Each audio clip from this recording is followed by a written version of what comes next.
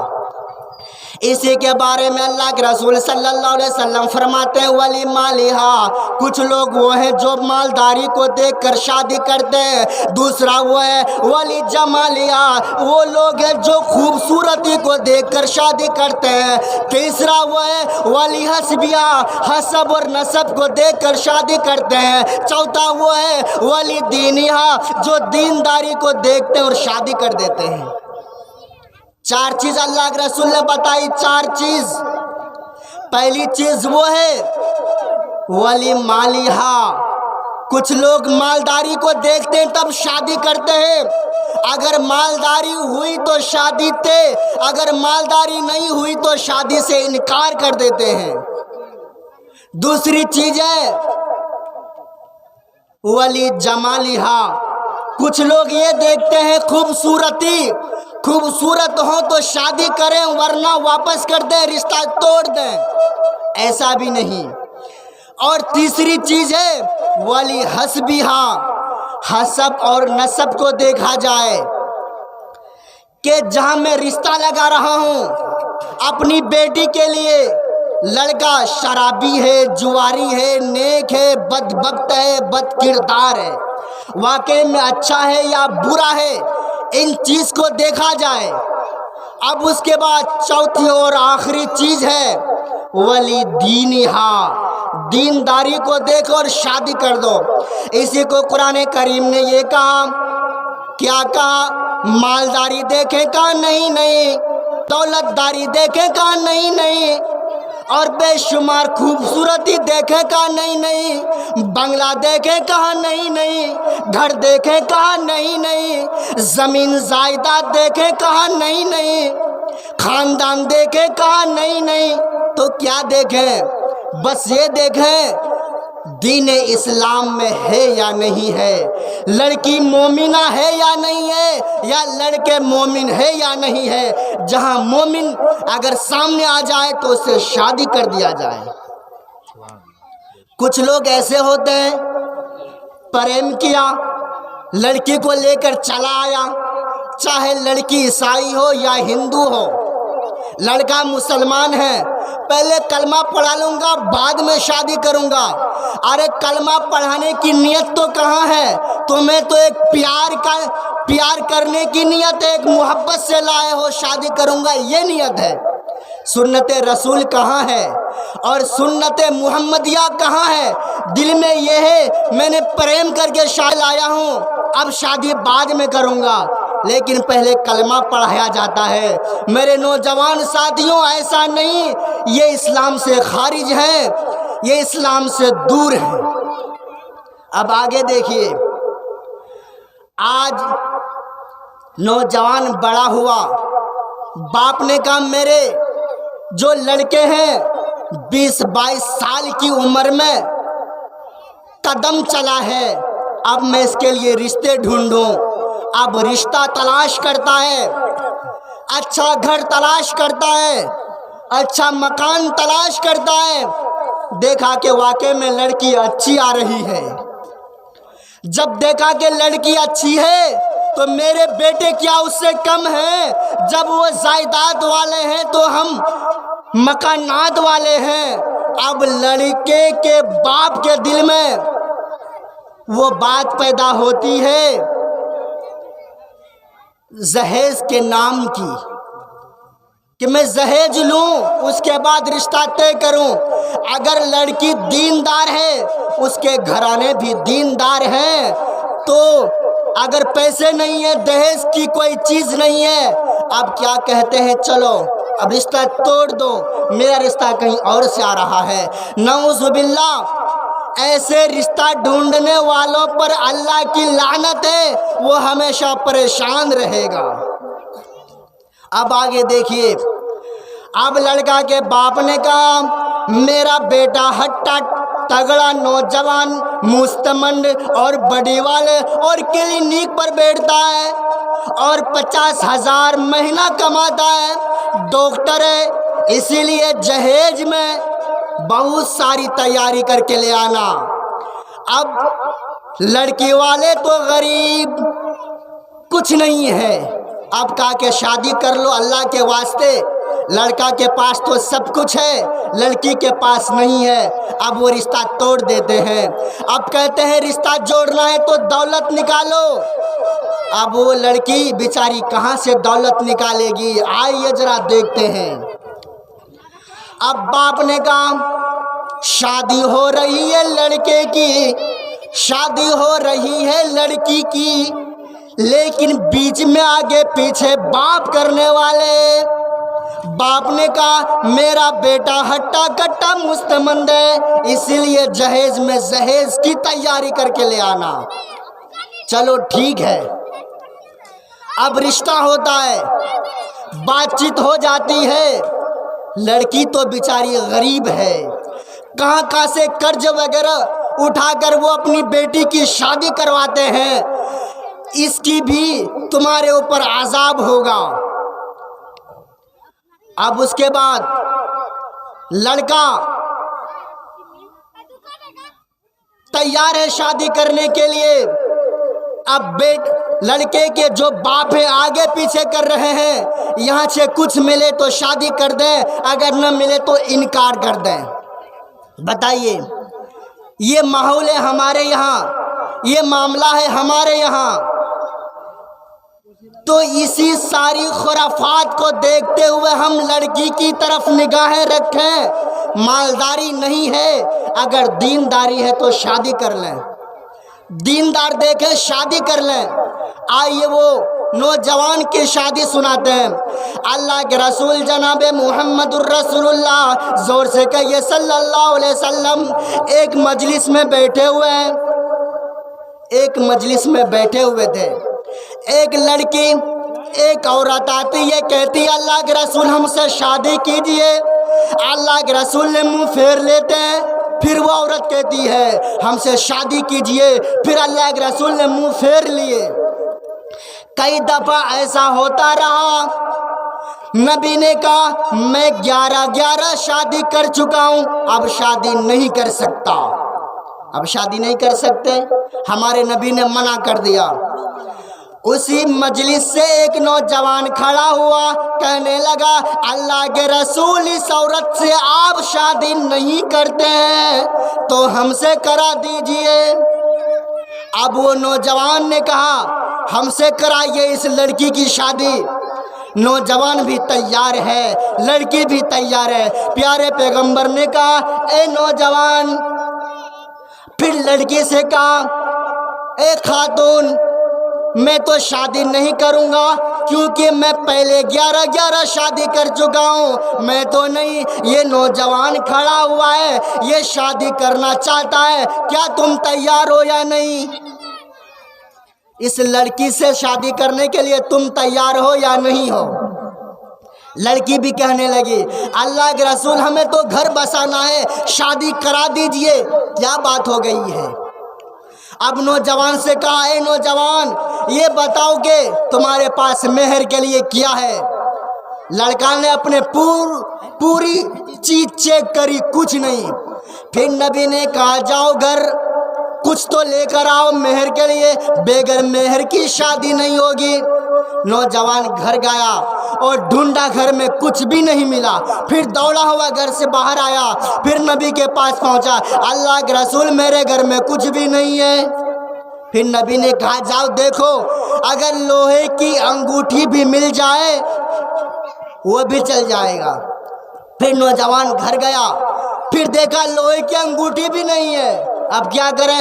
اللہ کے رسول لوہے کی بھی انگوٹھی نہیں ہے، ہم شادی کرنا چاہتے ہیں، میرے پاس کچھ بھی نہیں ہے، ہاں ایک لنگی ہے۔ تو کہا کہ آدھا لنگی کاٹ کر مہر میں دے دو، آدھا لنگی جو بنے۔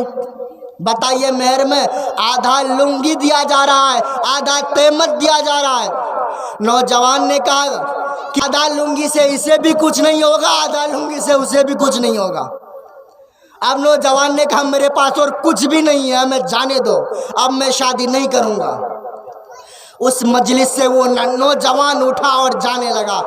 اللہ کے رسول نے کہا او نوجوان سنو، مذہب اسلام یہی ایک شریعت ایسی ہے جو شادی کا طور و طریقہ نہ نکالے تو کون ایسی شریعت ہے جو شادی کا طور و طریقہ سکھائے؟ کہا اے نوجوان یہ بتاؤ کہ قرآن کریم تمہیں کتنا یاد ہے؟ اس نوجوان نے کہا ہمیں فلاں فلاں سورتیں یاد ہیں۔ پھر نبی نے کہا یہ بتاؤ دیکھے یاد ہے یا بغیر دیکھے یاد ہے؟ کہا ہمیں تو بغیر دیکھے یاد ہے۔ پھر نبی نے کہا جب تمہیں بغیر دیکھے قرآن کریم کی سورتیں یاد ہیں تب بھی تم کہتے ہو میرے پاس کچھ بھی نہیں ہے۔ اب عورت سے پوچھا اے عورت یہ بتاؤ اس مہر میں نکاح میں قرآن کریم کی آیت پڑھ دیا جائے، سورتیں پڑھ دیا جائے مہر میں، کیا تم تیار ہو؟ وہ عورت کھڑی ہو جاتی ہے اور کہتی ہے اللہ کے رسول جس کے نکاح میں اور اس کے مہر میں قرآن کریم کی سورتیں پڑھ دیا جائے ان سے اچھا نکاح کس کا ہوگا، ان سے بڑھیا نکاح کس کا ہوگا، اور اس محفل سے بڑھ کر کون سی محفل ہوگی؟ کچھ بھی نہیں ہے، مہر دینے کے لیے اس عورت کے پاس بھی کچھ بھی نہیں ہے۔ علماء کرام فرماتے کہ وہ بیچارے کہیں سے قرض کہیں سے کچھ لے کر شادی کروائے، ایسا نہیں۔ آج کے نوجوان سے پہلے باپ یہ کہتا نہیں میرا بیٹا ہٹا اور کٹا نوجوان تندرست، اسی لیے جہیز کی تیاری کر لے آنا۔ بیٹا چپ ہے، باپ کہتا نہیں میرا تو ایک ہی بیٹا ہے، اکلوتا بیٹا ہے، تنہا بیٹا ہے، اسی لیے ہمیں تو بے شمار دولت چاہیے۔ اللہ غنی، کہاں سے طالبہ آ گیا جہیز کا؟ میرے محترم ایسا نہ کریں، ایسا بالکل نہ کریں۔ آپ یہ فیصلہ کر کے ہمیں بتانا، ہمارے دروازے پہ کوئی غریب آ جائے، فقیر آ جائے، ہاتھ کٹا ہوا آ جائے، پیر کٹا ہوا آ جائے، لنگڑا آ جائے اور نابینا آ جائے، یہ کہے ہمیں اللہ کے نام پہ 2 کا نوٹ دے دو، اللہ کے نام پہ ہمیں جو بھوک لگی ہے میری بھوک کو مجھا دو۔ ہاں میں دیکھ رہا ہوں اندھا ہے، لنگڑا ہے، ضعیف ہے، کمزور ہے، چلنے سے معذور ہے، دل نے کہا 10-20 کا نوٹ دے دیا جائے، چلو ہم نے دے دیے، غریب ہے 2-4 کا نوٹ دے دیے، ہاں جیسے آپ بھی دیتے ہیں، چلو یہ غریب ہے، فقیر ہے، بھکاری کو دے دیا جائے۔ محمد پور کے نوجوان اور یہاں کے بزرگان دین اور یہاں کے بزرگوں یہ فیصلہ کر کے بتاؤ، ایک غریب اللہ کے نام پہ مانگ رہا ہے، ایک ہٹا کٹا نوجوان بیٹے والا باپ جہیز اور بیٹا کے نام پہ مانگ رہا ہے، ایک تو اللہ کے نام پہ مانگا، ایک تو بیٹا کے نام پہ مانگا۔ آپ یہ فیصلہ کریں دونوں میں انٹرنیشنل بھکاری کون ہے؟ آپ فیصلہ کر کے یہ بتائیں دونوں میں انٹرنیشنل بھکاری کون ہے؟ ایک تو اللہ کے نام پہ